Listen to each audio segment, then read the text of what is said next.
Ya bisa juga, atau tangan kalian yang digesek, lama-lama juga iya. Atau tadi yang dibilang sama Wisnu, batu yang digosok juga itu disebut gaya gesek.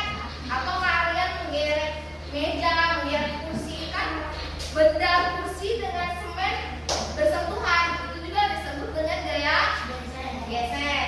Lalu yang terakhir ada gaya otot udah jadi ya. Nah, yang kelompok tadi ya. Oke, sampai di sini ada pertanyaan?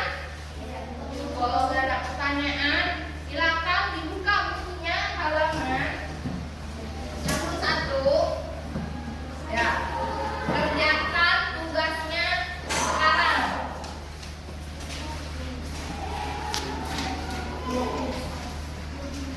Sudah ada kan? Ya, kerjakan 1 sampai 5 saja.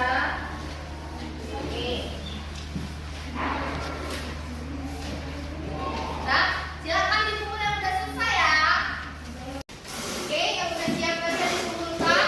Nah, akhirnya kita sudah sampai di akhir pelajaran kita. Nah, siapa yang dapat benar kesimpulan dari pelajaran kita? Ayo. Oh iya Kak, sebutkan Kak. Ternyata jika saya bergerak dari tempat duduk saya berjalan ke depan kelas termasuk gaya berpindah tempat. Iya, bagus. Tepuk tangan dulu untuk temannya. Sehari-hari kalian juga sudah melakukan gaya. Pertama gaya berpindah tempat dari tempat duduk ke depan kelas. Terus gaya menarik dan mendorong pintu itu juga termasuk gaya.